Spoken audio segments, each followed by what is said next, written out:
ভাই আমার পরই আপনাদের খুব আকর্ষণীয় বক্তা সুদূর বাংলাদেশ থেকে আসছে। আমার পরে পরেই পাকড়ি প্রদান করানো হবে। পাকড়ি দেওয়ার পরেই উনি শুরু করবেন। ভাই এখনই যদি আপনাদের গলা এরকম ডাউন হয়ে যায় তো ওনার সময় তো সুবহানাল্লাহ আলহামদুলিল্লাহ খুব বেশি বেশি করে বলতে হবে। আমি বাংলাদেশে ছিলাম 6 তারিখ থেকে 16 তারিখ পর্যন্ত। তা দেখিস ওনাদের ওয়াজে এরকম সুবহানাল্লাহ আলহামদুলিল্লাহ যদি কমজোরি হয়ে যায়, ওয়াজও কমজোরি হয়ে যায়। তা আপনারা এখনই তো আমাকে মালুম করে দিচ্ছেন আপনারা কমজোরি আছেন। মাদ্রাসা কি আপনাদের খেতে দিইনি ভাই? হ্যাঁ, খাওয়া তো ইনশাল্লাহ হবেই ভাই। তা আল্লাহ এবং আল্লাহ রসুলের কথা এত ক্লান্তি বোধ কেন? ইসলামের যখন হাতে নেব, কোরআন যখন হাতে নেব, যখন হাতে নেব, তখন গলার আওয়াজও জোর করে হাতে না বলে আলহামদুলিল্লাহ। আর একটু জোরে বলি আলহামদুলিল্লাহ। আল্লাহ পাক আল্লাহ তাআলা আমাদেরকে যে কোরআন শরীফ আল্লাহ পাক অবতীর্ণ করেছে, যে হাদিস শরীফ অবতীর্ণ করেছে, যে নবীর মাধ্যমে আজকে আমরা দুনিয়াতে এত সুন্দর একটা প্যান্ডেলের ভিতরে বসে আছি, তার কারণ ভাই আমরা কলেমা তেলাওয়াত করি, তাই তো বলুন? কলেমা তেলাওয়াত করি না? প্রথম আমরা কলেমা তেলাওয়াত করি মুসলমান হইতে। কলেমা শরীফের ভিতরে, কলেমার ভিতরে কটা অক্ষর আছে ভাই আপনারা বলুন তো? কটা? 30। আপনাদের আর কাউরির জানা আছে কটা আছে? হ্যাঁ, লা ইলাহা ইল্লাল্লাহর ভিতরে একটা নাই, দুইটা নয়, 12টা অক্ষর আল্লাহ পাক নিয়োজিত করে রেখেছেন। মুহাম্মদুর রাসূলুল্লাহর ভিতরে 12টা অক্ষর নিয়োজিত করে রেখেছেন। তাহলে 12 আর 12 কটা হলো? 30টা হলো না 36টা হলো? আপনারা একটু বলুন কটা হলো, তাই বলুন। 12 আর 12 24। তাহলে আপনার রাত আর দিন ক ঘন্টা হচ্ছে বলুন? রাত আর দিন 24 ঘন্টা। আল্লাহ বলছে বান্দারে বান্দা, 24 ঘন্টা যদি পাপের কাজ করো, গুনার কাজ করো, খালেস নিয়ে তো একবার যদি আল্লাহ রব্বি মিন কুল্লি যামবি ওয়া আতুবু ইলাইহি, অমুক গ্রাম থেকে গুনাহ করে এসেছি, শালিগ্রাম মাদ্রাসায় বসেছি, মাদ্রাসায় বসার পরে ওয়াজ শুনেছি, কলেমা তেলাওয়াত করার আগে আমি একবার ইস্তেগফার তেলাওয়াত করে নিয়েছি, লা ইলাহা ইল্লাল্লাহ মুহাম্মাদুর রাসূলুল্লাহ পড়ে নিয়েছি, খালেস নিয়ত আল্লাহ তুমি 24 ঘন্টার গুনাহ মাফ করে দাও। মাফ করবে কি করবে না? আল্লাহ বলছে বান্দার তওবা যদি সঠিক হয়ে যায়, বান্দার তওবা যদি সঠিক আমার কাছে পৌঁছিয়ে যায়, আর আল্লাহ পাক আল্লাহ তাআলা তওবা যদি খালেস নিয়তে শুনে নেয়, তাহলে 12 ঘন্টার 12 ঘন্টা 24 ঘন্টা। বন্ধুর জন্য দিয়েছে 12 ঘন্টা, আর আল্লাহ পাকের জন্য 12 ঘন্টা।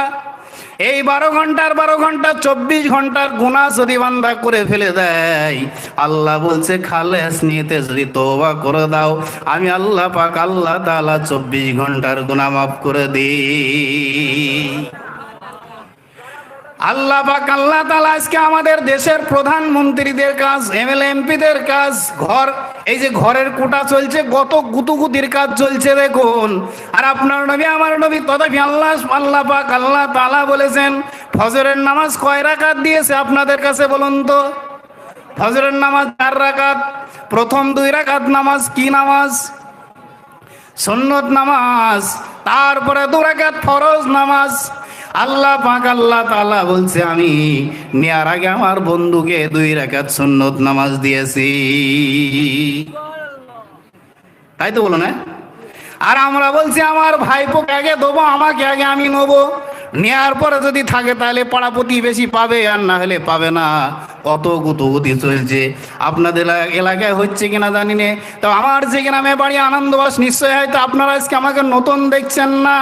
অনেক দিন থেকে আপনাদের মাদ্রাসার সাথে যুক্ত বা আমি আসি। তা আজকে দেখুন সেই গ্রামে আমাদের বাড়ি, যেই গ্রামে 6টা মসজিদ আছে, একটা মাদ্রাসা মসজিদ আছে, এরকম ভাবে ওই গ্রামে 4টে মেম্বার আছে, 5টা। তাই এরকম ভাবে দেখুন এই ঘর বলুন যাই বলুন না কেন, যখনই আসে গুতুগুতি শুরু হয়ে যায়, পেপারে পর্যন্ত উঠে যায়। আজকে দেখুন আল্লাহ পাক আল্লাহ তাআলা বলছে বান্দা কোরআন মানো, 5 ওয়াক্ত নামাজ আদায় করো, আর নামাজে পড়ে বলো সুবহান রাব্বিয়াল আলা, সুবহান রাব্বিয়াল আলা, সুবহান রাব্বিয়াল আলা, সুবহান রাব্বিয়াল আলা বলতে থাকো। আল্লাহ বলছে বান্দা যখনই মাথা হেড করে যখনই সিজদায় পড়ে যায়, আর আল্লাহ পাক আল্লাহ তাআলা বলে বান্দা মাথা উঁচু কর, তোর যত গুনাহ করেছিস সব গুনাহ আমি মাফ করে দিলাম, কিন্তু পায়ে পড়তে হবে কার? প্রধানের না মেম্বারের না আল্লাহর? আল্লাহর পায়ে শ্রেণী পড়ায় আল্লাহ মাথা উঁচু করে বলবে সব সমস্যা মিটিয়ে দিলাম, সমাধান করে দিলাম। আর প্রধান বলবে 10 দিন 5 দিন ঘোরো, এমএলএ বলবে 10 দিন 5 দিন ঘোরো, 5,000 টাকা ভেতরে ভেতর আমাকে দিয়ে যাও, না হলে কিন্তু ঘর কিন্তু কেটে যাবে। আর আল্লাহ পাক আল্লাহ তাআলা বলছে রাতের অন্ধকারে আমার কাছে এসে তুমি বলো, আমি আল্লাহ তোমার জীবনের সব কিছু পরিবর্তন করিয়ে দেব। তার কারণ আজকে আমরা যেটা বলি বা আমরা যেটা করি সঠিক লাইন পদ্ধতিতে করি না, সঠিক লাইন পদ্ধতিতে আমরা ডাকি না। আজকে দেখুন কোরআনের বিকল্প লাইনটা আমরা নেই, কোরআনের বিকল্প লাইনটা আমরা চলি, বলছি ইন্টারনেটের যুগ, কম্পিউটারের যুগ। এই ইন্টারনেটের যুগে কম্পিউটারের যুগের সাথে কোরআন শরীফ তুলনা করা যাবে না, নাউজুবিল্লাহ, ঈমান নষ্ট হয়ে যাবে। আর কোরআন বলেছে আজকে নাই দুদিন, আজকে নাই কালকে নাই, 1400 বছর আগে বলে দিয়েছে তোমার এই কাজ হবে, আর এইটার থেকে এইটা পরিবর্তন এসে যাবে। আজকে দেখুন তাই হয়ে যাচ্ছে। দেখুন কোরআন এসেছে, হাদিস শরীফ এসেছে, মোবাইল ফোন এসে গিয়েছে, আপনি আমি রিসার্চ করে দেখি কোথা থেকে এসেছে মোবাইলটা। হযরত মুসা আলাইহিস সালাম কথা বলতেন কোথায় গিয়ে জানেন? মুসা আলাইহিস সালাম আল্লাহর সাথে কথোপকথন করতেন তুর পাহাড়ে গিয়ে একটা খেজুর গাছে কান লাগিয়ে। আর খেজুর গাছে যখন কান লাগাতেন আল্লাহ পাকের আল্লাহ তাআলার কথা মুসার কানে পৌঁছে দিত। ওই খেজুর গাছ নিয়ে রিসার্চ করে দেখেছে, কোরআন নিয়ে রিসার্চ করে দেখেছে। আজকে তাই যদি না হবে আপনারা আমরা একটুখানি চিন্তা ফিকির করে দেখি। তবলিগে বন্ধুরা যেমন বলে, আমরা যেমন বলি, দুনিয়ায় যখন কলেমা লা ইলাহা ইল্লাল্লাহ জিকির করতে থাকে, লা ইলাহা ইল্লাল্লাহ কলমার দাওয়াত দিতে থাকে, তখন কিন্তু আমরা বলতে থাকি আল্লাহ মনে হয় নিশ্চয়ই শুনতে পাচ্ছেন না। না না না, আল্লাহ পাক আল্লাহ তাআলার আরশ মহল্লা একটা খুঁটি থাকে, ওই খুঁটি হেলতে থাকে দুলতে থাকে, হেলতে থাকে দুলতে থাকে। যখন হেলাধুলা করতে থাকে আল্লাহ পাক আল্লাহ তাআলা বলে হে খুঁটি তুমি আল্লাহ ওই ব্যক্তির গুনাহ যতক্ষণ পর্যন্ত মাফ না করবেন, যতক্ষণ পর্যন্ত ওনার গুনাহ যতক্ষণ পর্যন্ত মাফ না করবেন, ততক্ষণ পর্যন্ত আমি আরশ মহল্লার খুঁটি থামবো না। আল্লাহ পাক আল্লাহ তাআলা বলছে খুঁটি তুমি থেমে দাও, আমি ওর গুনাহ সব মাফ করে দিলাম। আল্লাহ পাক আল্লাহ তাআলা কলেমার ওসিলায় গুনাহ মাফ করতে থাকে। আর আপনার গুনাহ আমার গুনাহ কি মাফ করবে না? আপনার গুনাহ আমার গুনাহ নিশ্চয় আল্লাহ পাক আল্লাহ তাআলা মাফ করবে, কিন্তু মাফের লাইন পদ্ধতিটা নিতে হবে আমাদের আলাদা। তার কারণ আজকে দেখুন ইন্টারনেট এসে গিয়ে, কম্পিউটার এসে গিয়ে পর্দার হালত উঠে গিয়েছে, আর এখন বোরকা পরা হয়েছে টাইট ফিটিং, যেন মাজাটা কয় ইঞ্চি লম্বা চওড়া ছিল তাও যেন বুঝতে পেরে যায়। আজকে আমরা চিন্তা ফিকির করে দেখি, আপনার আমার নবী মুহাম্মদ রাসূলুল্লাহ সাল্লাল্লাহু আলাইহি সাল্লামের মেয়ে ফাতেমাতুজ জোহরা রাদিয়াল্লাহু তাআলা আনহা যখন ইন্তেকাল, তখন ওনার স্বামীকে ডেকে বলছে প্রাণের স্বামী, আমি যখন করব তখন রাতের অন্ধকারে কয়েকটা লোক মিলে দাফন কাফন করে দেবে, যেন এরকম বেশি লোকজন জোগাড় করে দাফন কাফন করবে না। তার কারণ অনেক লোক আসবে, আসার পরে তখন বলবেন ফাতেমা এরকম ভাবে লম্বা ছিল, ফাতেমা এরকম ভাবে চওড়া ছিল, তা আমি এরকম ভাবে নবী মুহাম্মদ রাসূলুল্লাহর মেয়ে এতটা লম্বা চওড়া ছিলাম, কোন লোক যেন না বুঝতে পারে, তার জন্য রাতের অন্ধকারে আমাকে দাফন কাফন করে দিও। আপনার মা যদি মারা যায়, আমার মা যদি মারা যায়, আমার ভাবিজান যদি মারা যায়, আমার ভাইজান যদি মারা যায়, তা আমরা টাইম করব কখন? আজকে রাতে মরেছে, যেমন কালকে আমাদের গ্রামে একটা মানুষ মারা গিয়েছিল, জোহরে তাকে দাফন কাফন করানো হলো, একটা দোয়ার মজলিস ছিল সারা হলো, তারপর আপনাদের এখানে বেরিয়ে এসেছি। তা আমরা দেখুন কি করি, জোহরের টাইমে বড় করে গরু জবাই করে একটা খানা করে দিলাম, আর অনেক লোক মানে জোগাড় হয়ে গেল, বললো ভাই যদি দুপুরে যদি না করা হয় লোকজন বেশি হবে না। আরে বাবা, লোকজন বেশি হয়ে কি আপনার আমাকে জান্নাতে পাঠিয়ে দেবে? না জানি এরকম ভাবে জান্নাতের সর্দার বানিয়ে দেবে। তা 10-এর থেকে এরকম ভাবে মা ফাতেমা যদি এই কথা বলতে পারে, তাহলে আমরা কি করতে পারি? আমরা একটু চিন্তা ভাবনা করে দেখি। প্রায় বাড়িতে যেমন পর্দা ছিল, পর্দার হালত আস্তে আস্তে টাইট হবে কি? পর্দার হালত আস্তে আস্তে মোবাইলে সব ঢিলা করে দিয়েছে, পর্দার হালত সব তুলে দিয়েছে। তার কারণ আজকে মোবাইল দুনিয়ার বুকে এসে গিয়ে, কম্পিউটার এসে গিয়ে, ইন্টারনেট এসে গিয়ে, আজকে যেমন ধরেন টিভির ভিতরে যেমন আপনার সিরিয়াল এসে গিয়ে প্রত্যেকটা মেয়েরা সিরিয়ালের সাথে ফিট করে দিচ্ছে, স্বামীর সাথে অশান্তি শুরু করে দিয়েছে। মোবাইলের নেট ব্যালেন্স শেষ হয়ে গেলে অশান্তি শুরু হয়ে যায়। আজকে আমরা চিন্তা করে দেখি, ঠিক এরকম ভাবে পরকীয়ার সাথে প্রত্যেকটা বাড়িতে আজকে না আজকে আপনার ছেলে, না আজকে আপনার মেয়ে, মাহফিল হচ্ছে, জলসা হচ্ছে, জলসা মজমায় আসার নাম করে কোথায় আনন্দ ফুর্তি করছে।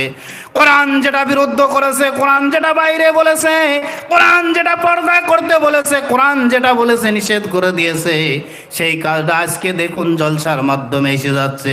এই জন্য বলি দেখুন, আমরা কোরআন শিখবো না, তিল কোরআন তরতিল সহকারে কোরআন শিখবো এবং শেখাবো, এবং আমরা শিখবো এবং আমার মেয়েদেরকে শেখাবো, আমার ভাইদেরকে শেখাবো, ভাইজানদেরকে শেখাবো, আমার আব্বাজানদেরকে শেখাবো এবং আমার আম্মাজানদেরকে শেখাবো। কিন্তু কোরআনের আকীদা মতন শেখাবো, কোরআনের আকীদা মতন চলাবো। আকীদা মতন শিখলে এবং চললে আল্লাহ পাক আল্লাহ তাআলা বলছেন, একটা অক্ষর যদি পড়ে আল্লাহ পাক আল্লাহ তাআলা 10টা গুনাহ মাফ করে দেবে, আর 10টা নেকি আমলনামার ভিতরে লিখবে। আর কোরআনকে যদি অবমাননাতে যদি করা হয়, আল্লাহ পাক আল্লাহ তাআলা তার উপরে নালত দেবে। আজকে দেখুন, আগে যেমন দেখুন মেয়েরা কোরআন পড়তো খুব উত্তেজক সহকারে, আর এখন কোরআন পড়ে কিসের জন্য বলুন তো? কোরআন শিখতে যায় মসজিদে, যখন কোরআন শিখবে, শিখার পরে আপনার যখন একবার খতম করানো হয়ে যাবে, দুবার খতম করানো হয়ে যাবে, দেখতে আসলো, আসার পরে বলল আমার মেয়ে এত পরেশগার মেয়ে, 4বার কোরআন শরীফ খতম করেছে, শেষ করেছে, কোনো পরপুরুষের সাথে কথাই বলে না, দেখাই যায় না। কোরআন এত শেষ করেছে, কোনো বাজে গল্প গুজবই থাকে না। স্কুল থেকে আসে আর এরকম ভাবে বাড়ির ভিতরে ঢুকে গেলে আর বেরোই না, একমাত্র কোরআন হাদিস নিয়ে আমার মেয়ে চর্চায় থাকে। তারপরে বিয়ে হওয়ার 2 দিন পরে দেখা যাচ্ছে এ একদম সম্পূর্ণ অ্যাসিড হয়ে গিয়েছে। ঠিক বলছি না ভুল বলছি বলুন? সম্পূর্ণ কোরআনের বিরুদ্ধ, কোরআনের ভাষা যেটা মানার উচিত ছিল, কোরআন দিয়ে যেটা বোঝানোর উচিত ছিল, হাদিস দিয়ে যেটা বোঝানোর উচিত ছিল, সে কোরআন এবং হাদিসটা কি হলো? কোরআন এবং হাদিসের বিকল্প হয়ে গেল। প্রত্যেকটা ঘরে ঘরে অশান্তির আগুন জ্বলা শুরু হয়ে গেল। আজকে দেখুন, কোরআন যদি যেমন আগেকার মায়েরা কোরআন পড়েছে, হাদিস শরীফ যতটুক পড়েছে, পড়ার পরে কি হয়েছে? ঘরে তালিম দিয়েছে, ঘরে স্বামীর খেদমত করেছে, আর খেদমত অনুযায়ী স্বামীর কথা অনুযায়ী চলেছে। আর এখনকার মেয়েরা দেখুন, কোরআন শিখছে ওই পর্যন্ত, বিয়ের নাম যতক্ষণ পর্যন্ত নেওয়া হবে ততক্ষণ পর্যন্ত। তারপরে দেখা যাচ্ছে কোরআনটাকে তুলে দিয়ে আপনার আমার মেয়ে সিরিয়াল নিয়ে ব্যস্ত, মোবাইল নিয়ে ব্যস্ত, SMS নিয়ে ব্যস্ত, বিভিন্ন কিছু নিয়ে ব্যস্ত হয়ে যাচ্ছে। এই জন্য বলছি দেখুন, কোরআন যেমন সঠিক, হাদিস যেমন সঠিক, আমার মা বোনরা যদি সঠিক হয়ে যায়, তাহলে আজকে দেখুন ইসলাম আস্তে আস্তে আস্তে আস্তে ওপরে উঠে যাবে। যেমন ছিল মা ফাতেমাতুজ জোহরা, যেমন ছিল কাটরের স্ত্রী, এরকম ভাবে যেমন ছিল মা আসিয়া, যেমন ছিল মা জুলাইখা, এদের সাথে ফিটিং করো, তাহলে আপনি আপনার মেয়ে আমার মেয়ে, সব মেয়েরাই হয়ে যাবে জান্নাতি মেয়ে। আর যদি আপনার মেয়ে আমার মেয়ে ফিটিং যদি না হয়, ফিটিং অনুযায়ী যদি না চলে, যদি এরকম ভাবে নায়িকাদের মতন ফিটিং হতে যায়, তাহলে কোরআন ওয়াজ করতে করতে বলে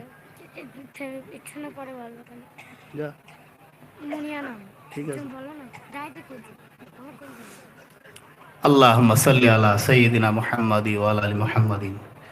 এই বাচ্চাটা একটা খবর দিয়ে গেল, এর একটা বোন হারিয়ে গেছে, জায়েদা নাম। বুঝছেন? হ্যাঁ হ্যাঁ, মুনিয়া, মুনিয়া নাম ওয়াজের মাঝখানে এসে ডিস্টার্ব করে দিস, বুঝছেন? এর এত বুদ্ধি, শয়তান বলছে দাঁড়া তোর ওয়াজের জায়গাটা দাঁড়া আমি কায়দা করে দিচ্ছি। কি বললাম বুঝতে পারলেন? ইবলিস শয়তান কি বলছে, বলছে দাঁড়া ওয়াজ করছিস তুই, তোর ওয়াজের হাড় ভেঙে দেবো। কি কথা খারাপ বলছি নাকি? ইবলিস শয়তান বলছে দাঁড়া তোর এমন হাড় ভেঙে দেবো, তোর ওয়াজ করাস। পাঠিয়ে দিচ্ছি আমি, দাঁড়া পাঠিয়ে দিস, তোর বোন হারিয়ে গেছ মুনিয়া, বুঝছেন? যদি কোনো জায়গায় থাকে টেস্টের কাছে, তাহলে শয়তান কত বড় কাজ করিস, বুঝছেন? এই জন্য বলি মেয়েদের ওয়াজ করা এ খুবই বড়, বুঝছেন? আর মেয়েদের থেকেই পৃথিবীতে গন্ডগোল সব, তাই তো বলেন? তার কারণ আপনার নবী, আমার নবী, তথাপি সারা বিশ্বের নবী, নবীকুলের শিরোমণি মুহাম্মদুর রাসূলুল্লাহ সাল্লাল্লাহু আলাইহি সাল্লাম এসেছে মায়ের মাধ্যমে। আপনি আমি এসেছি মায়ের মাধ্যমে, আর পৃথিবীটাও সাজিয়ে রেখেছে মায়ের মাধ্যমে।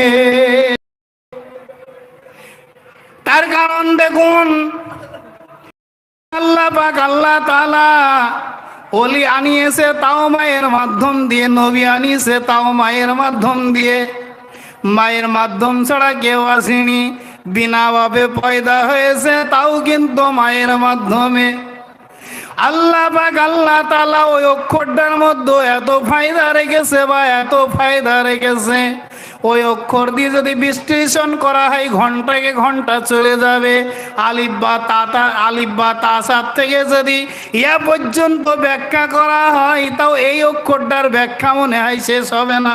তো এই জন্য বলি দেখুন, আজকে বাংলা ভাষায় ম দিয়ে মা, আর ম দিয়ে হয় মাদ্রাসা, ম দিয়ে হয় মহাতাহিমিম, ম দিয়ে হয় মুফতি, ম দিয়ে হয় মুহাদ্দিস, ম দিয়ে হয় এরকম ভাবে মুহাম্মদ রাসূলুল্লাহ, ম দিয়ে হয় মাদ্রাসা, ম দিয়ে হয় মসজিদ। যত এরকম ভাবে ভালো ভালো নামি দামি জিনিস সব এই ম দিয়ে হয় মক্কা, ম দিয়ে হয় মদিনা, তাই তো বলে না? পৃথিবীতে ম দিয়ে, ম শব্দের অর্থ, আর ম দিয়ে হয় মেয়ে, তাই তো বল না? তাহলে এই একটা অক্ষরের ভিতরে যে এত জ্ঞানদাম, বলতো আমার টাইম ছিল 40 মিনিট, বুঝেছেন? তারপরে কেটে গিয়ে হয়েছে 8 ঘন্টা। আমার হজরত আর 10 মিনিট খেয়ে নিয়েছে, বুঝতে পারলেন? তো এই জন্য বলি দেখুন, আল্লাহ পাক আল্লাহ তাআলা আজকে আপনার আমার যে ঘরে আনিয়েছে, অন্য কোনো জাতির ঘরে না আনিয়ে, খ্রিস্টানের ঘরে না আনিয়ে, বৌদ্ধর ঘরে না আনিয়ে, ইহুদির ঘরে না আনিয়ে, হিন্দুর ঘরে না আনিয়ে, জৈনর ঘরে না আনিয়ে আমাকে এনেছে, আপনাকে এনেছে মুসলমানের ঘরে। বলুন আলহামদুলিল্লাহ। আর ঘরে এনেছে? মুসলমানের ঘরে। আল্লাহ পাক আল্লাহ তাআলা কঠোর শাস্তি দেওয়ার পরও একদিন আপনাকে আমাকে জান্নাতে দাখিল করবে। বলুন আলহামদুলিল্লাহ। আর একটু জোরে বলি আলহামদুলিল্লাহ। তার কারণ মুসলমান সম্মানওয়ালা ব্যক্তি, ইজ্জতওয়ালা ব্যক্তি, আর মুসলমান বড় বাদশাহী। আজকে সেই মুসলমান আজকে দেখুন মদের আড্ডায় পাওয়া যায়, জোর আড্ডায় পাওয়া যায়, আর এরকম ভাবে কত খারাপ চোর ডাকাত যত রকম কিছুতে খোঁজা যাবে, দেখা যাবে সর্ব জায়গাতে মুসলমানের নাম এসে যায়, মুসলমানের মিশে যায়।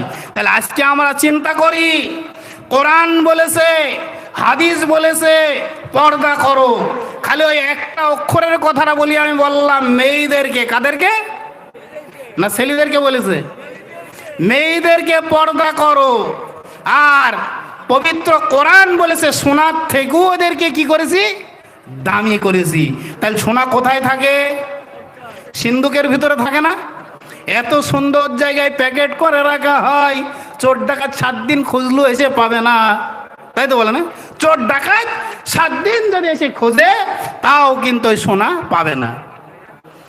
আর সোনার থেকেও আল্লাহ পাক আল্লাহ তাআলা মেয়েদেরকে দামি করেছে। তাহলে সেই জিনিসটা কোথায় রাখা উচিত? তার থেকেও সিন্ধুকের ভিতরে রাখা উচিত, তাই তো বলেন? আমরা কি করি? মাছের বাজারে, তাই তো বলেন? ঈদ আসলে ঈদের বাজারে এরকম ভাবে আমরা ছেড়ে রাখি।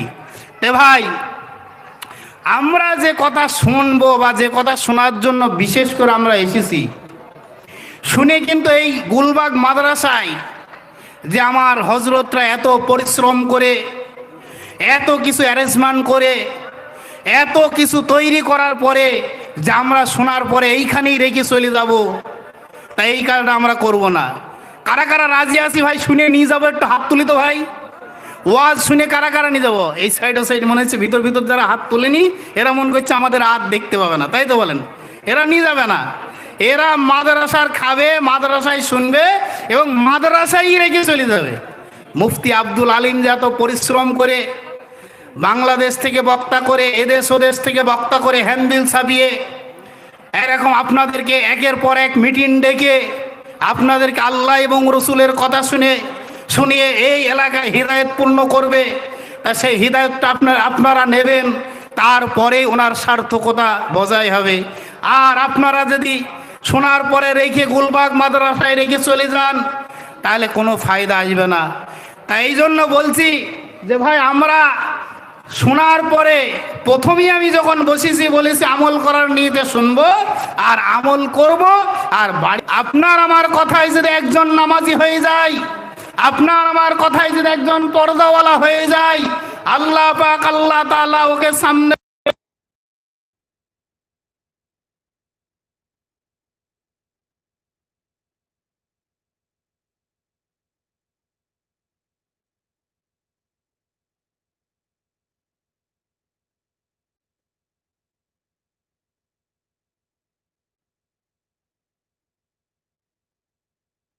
একজন যদি নামাজি বানানো যায়, আপনি নামাজি বানিয়ে দেবেন, আপনি নামাজ পড়বেন, সে নামাজ পড়বে, তার থেকে আপনি নেকি পেতে থাকবেন।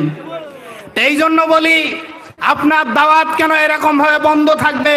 একটা মুসলমান আর একটা মুসলমানকে দেখলে সালাম কেন হয় না? আমাদের তো সালাম তো বিভিন্ন। আসসালামু আলাইকুম।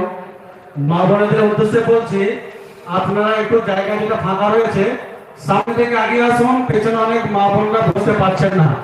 আপনারা যদি বসে থাকেন মা বোনরা পেছনে কষ্ট পাবে দাঁড়িয়ে থেকে, সেজন্য ওনাদের সহযোগিতা করুন, একটু আগে এসে বোন আপনারা ফাঁকা জায়গাগুলো মা বোনদেরকে অনুরোধ করছি আগে আগে বসুন। আমরা পুরুষ প্যানেলে যারা আছি ভাই, ডান দিকে আমাদের জায়গা অনেকটা ফাঁকা আছে। ইনশাআল্লাহ আমাদের বাংলাদেশের মেহমান আসছেন, মিনিট 10 পরে ইনশাআল্লাহ তারা বক্তব্য শুরু হবে। তার আগে মাদ্রাসার 7 জন ছাত্র পাগড়ি পাবে। সেই পাগড়ি প্রদান করানোর পরে জনাব হযরত মাওলানা হাবিবুর রহমান সাহেব, মেহেরপুরে বাংলাদেশ, ঢাকা, তিনি আপনাদের সামনে বক্তব্য রাখবেন। যেহেতু উনি বিদেশের মেহমান, ওনার হাত দিয়ে পাগড়িটা প্রদান করানো হবে। আর আমাদের অসাধারণ জায়গায় আছেন ফজবার মুফতি রহমতুল্লাহ সাহেব, শেখুল হাদিস, আমাদের কাজী সাহেব আছেন, আব্দুর রহিম সাহেব, মাওলানা জাহরুল সাহেব আছেন, আমাদের হাত দিয়ে পাগড়ি প্রদান করা হবে। সেই জন্য ওনারা আসার আগে আমরা জায়গাটা একটুখানি ক্লিয়ার করে নিই। ডান দিকে অনেক জায়গা আছে, বাম দিকে আমাদের জায়গা আছে, দাঁড়িয়ে থাকবো না ভাই, আমরা প্রত্যেকটা আগে আসি ভাই। মাফ করো গো মাবুদ আল্লাহ, হাজিরে তোমার দরবারে, যার ওসিলায় করছো পয়দা, মাফ করো তার খাতিরে। ও আমাদের মদিনাবাসী, তোমরা কত ভাগ্যবান, তোমাদের কাছে নবী। তো ভাই বিশেষ করে যে কথা আমরা শুনলাম বা যে কথা আমরা শুনছিলাম, যে ওয়াজ হয়তো আমরা শুনবো, এর পরবর্তীতে আমার ভাই প্রচার করলেন। আর আমার বক্তব্যটাই যে ভাই যেটা শুনবেন সাথে করে নিয়ে যাবেন, মাদ্রাসায় রেখে যাবেন না। আপনি আমল করবেন, আপনার বাড়ির লোককে আমল করাবেন, আপনার স্ত্রীকে আমল করাবেন, আপনার ছেলেকে আমল করাবেন, আপনার মেয়েকে আমল করাবেন, আপনি বেঁচে যাবেন। আর আপনি যদি ওয়াজ শোনার পরে মাদ্রাসায় রেখে চলে যান, আপনার ছেলে বলবে আমাকে কোনোদিন আমার আব্বা শোনায়নি। মেয়ে বলবে আমাকে কোনোদিন আমার আব্বা ওয়াজ শোনায়নি বা নামাজের তাগিদ করেনি।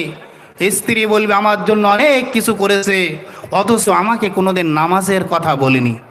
এই জন্য বলছি, দেখুন, যে কথা আমি বললাম বা যে কথা আপনাদেরকে শোনালাম, যে আজকে আমরা মেয়েদের ভিতর দিয়ে বা মেয়েদের পর্দার ব্যাপার দিয়ে যত রকম কথা শুনলাম, আজকে আমরা যদি নিজেরা ঠিক হয়ে যাই তাহলে আজকে দেখুন পাপ বন্ধ হয়ে যাবে। আর আমরা যদি ঠিক না হই, পৃথিবীতে পাপের সংখ্যা যেমন বেড়ে চলেছে, আরো ঊর্ধ্বে আস্তে আস্তে বাড়বে বা বেড়েই চলবে। তা বলার কারণ উদ্দেশ্য এটাই, আজকে আমরা দেখুন কোরআনের কথা শুনি, হাদিসের কথা শুনি, মারাও শোনে, মারাও শুনছেন, ইউটিভিতে দেখি, এরকম ভাবে বিভিন্ন মাইকের প্রচারে শুনি।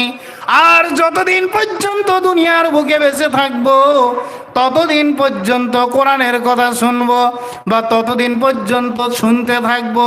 শোনার পরে যদি আমল না করি, আমল যদি না করি, তাহলে কিন্তু সোজা আমাদেরকে জাহান্নামে যেতে হবে। আর আমল যদি করি, ছোট থেকে ছোট আমল যদি করি, আল্লাহ পাক আল্লাহ তাআলা বলবে বান্দা আমল করেছে, বান্দাকে জান্নাত দাও, বান্দাকে জান্নাত দাও, আমল করেছে বান্দাকে জান্নাত দাও। আল্লাহ পাক আল্লাহ তাআলা আপনার আমলের বিনিময়ে জান্নাত দান করবে। তা ভাই সবাই ইনশাআল্লাহ আমরা আমল করব কি না বলি? করব তো? সবাই আমল করব তো? তা আমল নিশ্চয় আমরা করব। আর আমলের সাথে সাথে কি করব? আলেম ওলামাদেরকে দেখলে সম্মান করব, মাদ্রাসাকে সম্মান করব, মাদ্রাসাকে দান করব। মাদ্রাসা আপনার আমার দানে চলে, বা মাদ্রাসায় দেখুন যে এতিম ছাত্ররা পড়াশোনা করে, আপনারই ছেলে আমারই ছেলে, তাদেরকে সহযোগিতা করব। একটু আগে আমরা শুনলাম পাকড়ি প্রদান করা হবে। এই মাদ্রাসা থেকে যদি আজকে দেখুন পাকড়ি প্রদান করা হয়, হাফেজের কারখানা তৈরি হয়, কোরআনের কারখানা তৈরি হয়। কোরআন যখনই তেলাওয়াত করবে, আল্লাহর রহমত আপনার আমার প্রতি বর্ষিত হতে থাকবে। যে জায়গাতে কোরআন তেলাওয়াত হয়, যে গ্রামে কোরআন তেলাওয়াত হয়, যে এলাকায় কোরআন তেলাওয়াত হয়, আল্লাহ পাক আল্লাহ তাআলা বলছে ওই এলাকায় কোনদিন গজব আসে না, ওই এলাকায় আযাব আসে না, আল্লাহ পাক রহমত বর্ষিত করে। এই জন্য মাদ্রাসা থাকার দরকার। আর আমরা আলেম ওলামা দেখলে তো আমাদের কি বলেন তো, টিটকারি মস্কারি বেড়ে যায়, তাই তো বলেন? আলেম ওলামা দেখলে খোঁচাখুচি শুরু হয়ে যায়, যে এরা মনে হয় আমাদের মতন করছে। একটা কি বলুন তো, একজন চোর চুরি করে এসেছে, সে আর একজনকে দেখার পর মনে করছে মনে হয় এও মনে হয় আমার মতন চুরি করে এসেছে। এইরকম জিনিস না মনে করে আলেম ওলামাদেরকে সম্মান করলে কাল কিয়ামতের মাঠে, আমি এর মাঝখানে ঘটনাটা বললাম, কাল কিয়ামতের মাঠে আলেমের সাথে আপনার হাসর নাসর হবে। এই গুলবাগ মাদ্রাসার সাথে যদি আপনি জড়িত থাকেন, পাশে মদিনাবাগ মাদ্রাসা আছে, তার পাশে খোশবাগ মাদ্রাসা আছে, মাদ্রাসার সাথে যদি জড়িত থাকেন, কিয়ামতের মাঠে মাদ্রাসা আপনার হয়ে সাক্ষী দেবে। আর এই সাক্ষী দেবে যে আমাদের সাথে জড়িত ছিল, আল্লাহ এ পাপ করেছে ঠিক আছে, আল্লাহ আমাদের সাথে জড়িত ছিল, একে জান্নাত দাও, আল্লাহ জান্নাত দেবে। আর এলেমের যখনই আপনি সহযোগিতা করবেন, কোরআনের সহযোগিতা করবেন, হাদিসের সহযোগিতা করবেন, আল্লাহ পাক আল্লাহ তাআলা কোরআন এবং হাদিসের দিকে তাকিয়ে আপনার ছোট খাটো যত রকম গুনাহ আছে, যেরকম গাছের পাতা ঝরে যায়, আপনার ঠিক গুনাহ এরকম ভাবে ঝরিয়ে দেবে। আর এই ঝরানোর ভিতর দিয়ে আল্লাহ পাকের কাছে যখনই আপনার এলেম, এই এলেম যখনই আপনার এই এলাকার থেকে যখনই গর্ব হয়ে ফুটে বেরিয়ে যাবে, তখনই এলাকার মানুষের তখন হাসতে হাসতে জান্নাত হবে। তাই বলে এই নাই, আমি যখন 2013 সালে হজে গিয়েছিলাম বুঝেছেন, তা এক আমাদের মুআল্লিম ভাইরা যখন এরকম ভাবে কিছু শিখাশিখি করাইতে আসলো, তো বলছে ভাই মনে করবেন না যে এই দেশে এখনো আবু জেহেলের লোক নেই, আবু জেহেলের লোক আছে, কিয়ামত পর্যন্ত থাকবে। তো যেমন একটু আগে একটা ঘোষণা শুনলেন, ইবলিস শয়তান এখানে আছে, থাকবে, ততদিন পর্যন্ত থাকবে, মরার আগ পর্যন্ত ইবলিস শয়তানের কাজ ইবলিস শয়তান করে যাবে। আর এ কাজ কোনোদিনই বন্ধ হবে না, আর বন্ধ হতেও দেবে না। তার কারণ কোরআন যে জায়গায় চলে, ইবলিস শয়তান সেই জায়গায় বেশি বেশি করে চলে।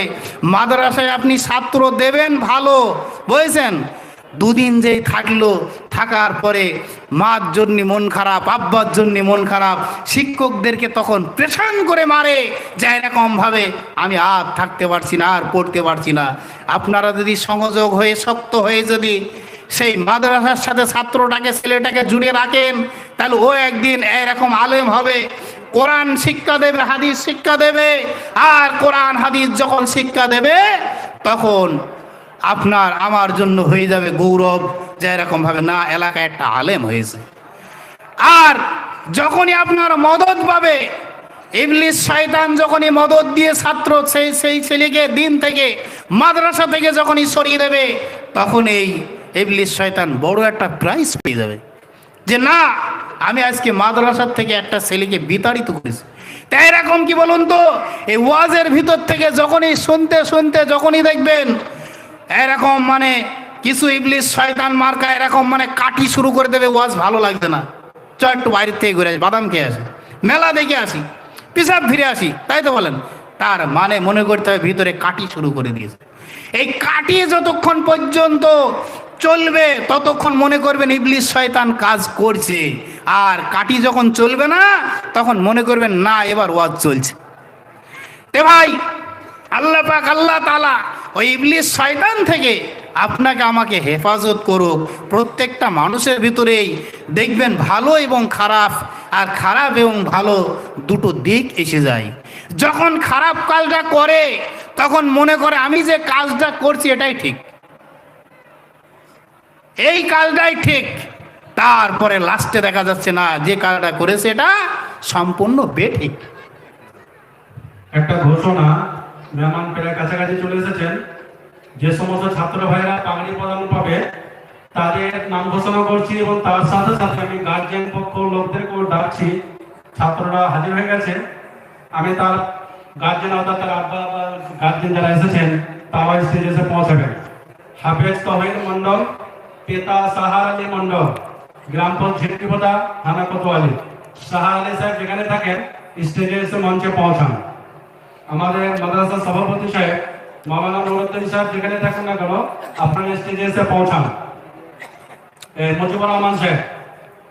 দ্বিতীয় নম্বর ছাত্র রয়েছে হাফেজ মোহাম্মদ সুলতান মন্ডল, পিতা আসাদুল মন্ডল, গ্রাম আছে কয়া মৌজান তাহেরপুর। তো সুলতান শেখের আব্বা আসাদুল মন্ডল সাহেব যেখানে থাকুন না কেন মঞ্চে এসে পৌঁছে যান।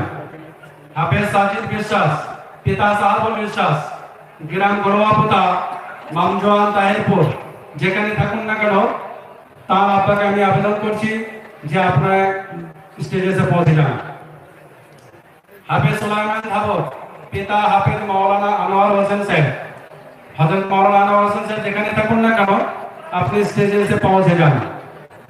হাফেজ মামুন মন্ডল, পিতা রশিদুল মন্ডল, বেতনা ডাঙ্গাপাড়া হাঁসখালি। মামুন মন্ডলের আব্বা রশিদুল মন্ডল সাহেব আপনারা যেখানে থাকুন না কেন স্টেজে এসে পৌঁছে যান। মাদ্রাসার ছাত্র কিছু চেয়ার নিয়ে এসো, ভেতরে আছে চেয়ার নিয়ে এসো। হাফেজ তাহাজউদ্দিন শেখ, পিতা জুরন শেখ, রঘুনাথপুর বেল্লগ্রাম নাকাশিপাড়া। তাহাজউদ্দিনের আব্বাজান যেখানে থাকুন না কেন জোরান শেখ আপনি স্টেজে এসে পৌঁছে যান। হাফেজ ইরাজ মল্লিক, পিতা সাইফুদ্দিন মল্লিক, রাধানগর নাকাশিপাড়া। ইরাজ মল্লিকের আব্বাজান সাইফুদ্দিন মল্লিক সাহেব যেখানে থাকুন না কেন আপনি মঞ্চে এসে পৌঁছে যান।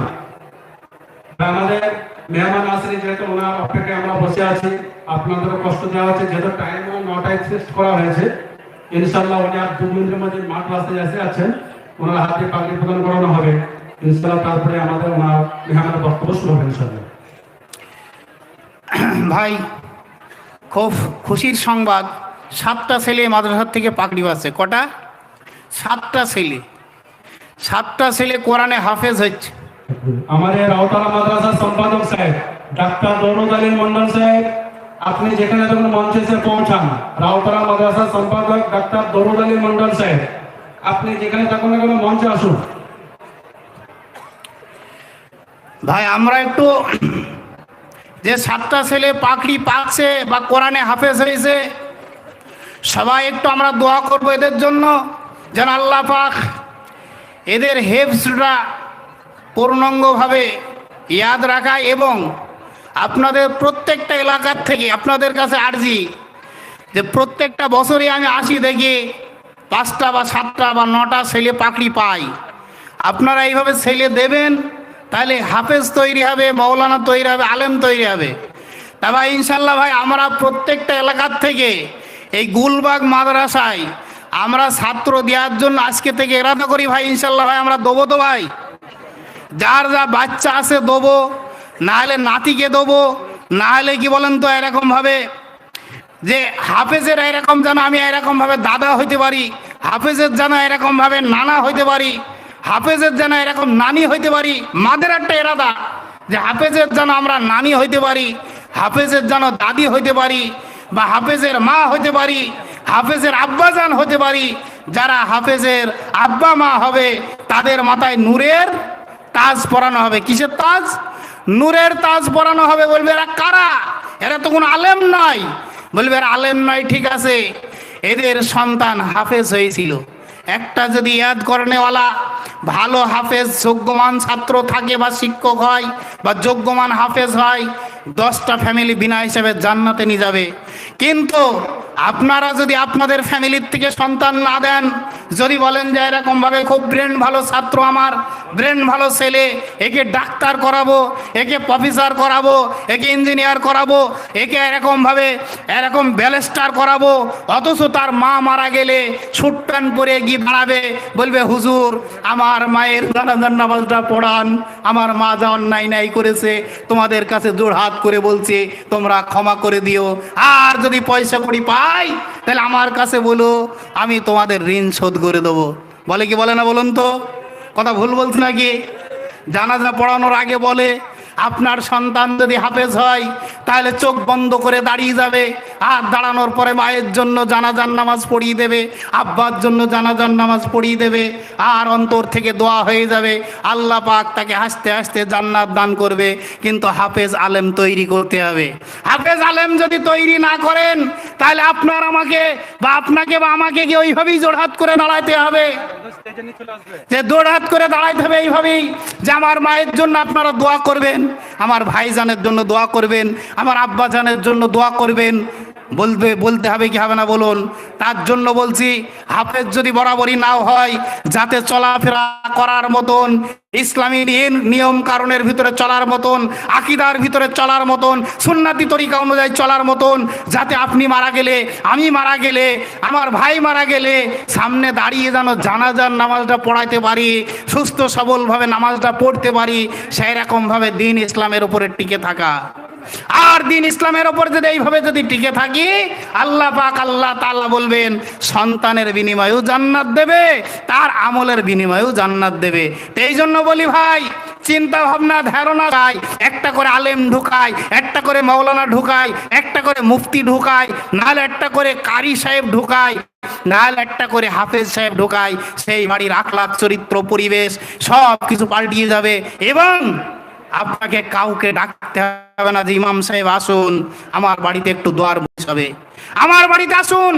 যে ঘরে কোরআন তেলাওয়াত হয়, ওরাতিল কোরআন তরতিল সহকারে যে ঘরে কোরআন তেলাওয়াত হয়, বা কোরআন তেলাওয়াত যে ঘরে হয় সেই ঘরে কোনোদিন মিলাদ পড়তে হয় না, সেই ঘরে কি কোনদিন এরকম দোয়ার মজলিস করা হয় না। কিন্তু আমরা না পড়ার কারণে নতুন ঘর তৈরি করলে বলছি মিলাদ দাও, এরকম ভাবে গোয়াল ঘর তৈরি করলে মিলাদ দাও। জলসা কমিটির যে সমস্ত সদস্য ভাইরা আছেন, আমরা প্রত্যেকেই যারা দায়িত্বে আছি, আপনাদের অনুরোধ করছি স্টেজের পিছনে এসে পৌঁছে যান। আপনাদের অনুরোধ করছি জলসা কমিটির ভাইদেরকে, আপনি জলসা কমিটির ভাইদেরকে আপনার 5 মিনিটের মধ্যে এসে স্টেজে পৌঁছে যান।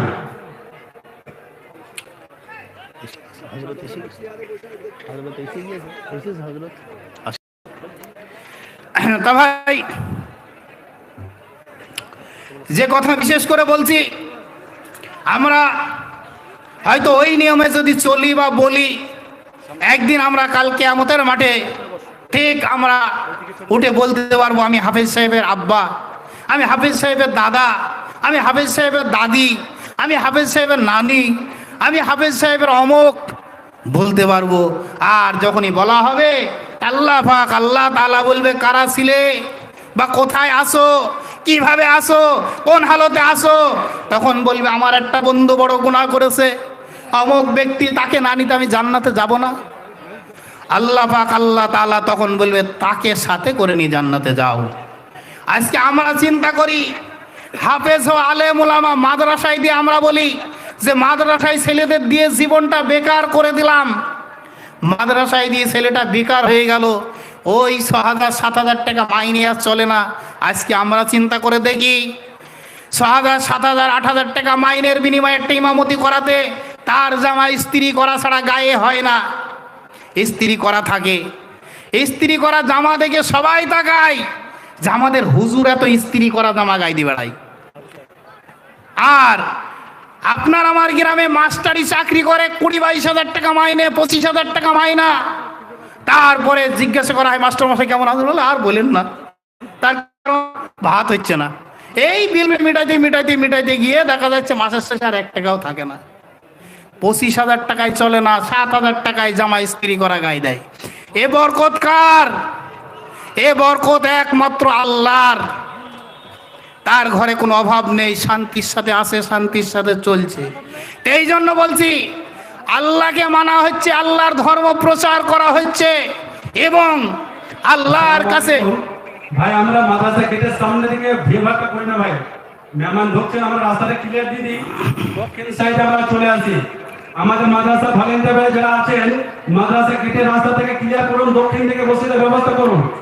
এই সামনে দিয়ে আসেন ভাই আপনারা, ভাই আপনারা সামনে দাঁড়িয়ে থাকেন না, সামনে দিকে চলে আসুন, এই জায়গা ফাঁকা রয়েছে।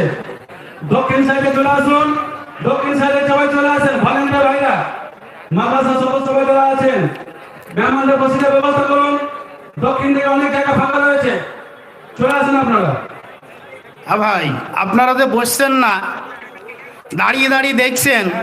আচ্ছা ভাই, মুরগি যে ডিম পাড়ে দেখেছেন, ডিম পাড়ার পরে মুরগি যখন কুচিয়ে যায়, কুচিয়ে যাওয়ার পরে কি হয়, যখন ডিম তাওয়ায় বসিয়ে দেয়, তা ডিমগুলো মুরগির পাখনার বাইরে, পালকের বাইরে যে ডিমগুলো থাকে সেইগুলো আগে বাচ্চা ওঠে নাকি? আগে বাচ্চা ওঠে ওইগুলোর? ভাই রাস্তাটা আমরা ক্লিয়ার করি, বক্তার গাড়ি আসছে, আমরা বাংলাদেশের মেহমান আছেন, গাড়িটা আসতে পারছে না, রাস্তাটা ক্লিয়ার দিদি। ভাই মাদ্রাসা গেটের সামনে রাস্তাটা হয়তো আমরা ভিড় করবো না, গাড়িটাকে আমাদের ব্যবস্থা করে দেন, গাড়িটা আসার জন্য রাস্তা ক্লিয়ার দিয়ে দেন। ঠিক আছে ভাই, এই সাইডে জায়গা আছে। আবার মুফতি সাহেব ভাই এত করে বলছেন, আপনারা হয়তো কানে শোনার পরও বসছেন না।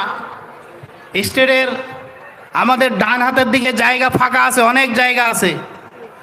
আমাদের মেহমান আসছেন, তবে আপনারা একটু ডান দিকে আসুন, হরকত লাগাই ভাই, একটু হরকত লাগাই। আল্লাহ রসুলের সুন্নাতটা একটু মানি, আল্লাহ রসুলের সুন্নতের বাইরে চলিনে। এতক্ষণ ওয়াজ যা শুনছি ভাই, সুন্নতের গড় ক্লাব করবো না। আর সুন্নতের ভিতরে থাকলে আল্লাহ পাক আমাদের সুন্নত অনুযায়ী যে কথা শুনলাম তা আমাদের কাজ করিয়ে দেবেন।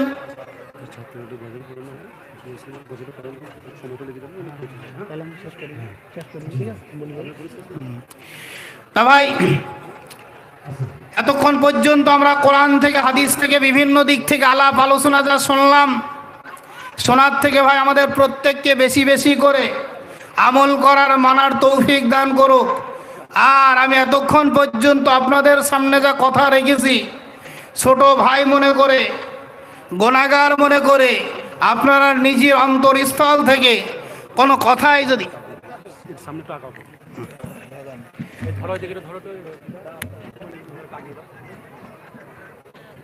ঠিক আছে, ও এখন আগানো যায় না এইদিকে, ঠিক আছে। তো ভাই সবাই একটু অন্তরস্থল থেকে কথায় যদি কোনো ব্যথা পেয়ে থাকেন ক্ষমা করে দেবেন এবং আমার জন্য দোয়া করবেন। মাঝখানে একটু অসুস্থ ছিলাম, দোয়া করবেন, আল্লাহ সুস্থ করে দিয়েছে। আরও আপনাদের জন্য দোয়া করি।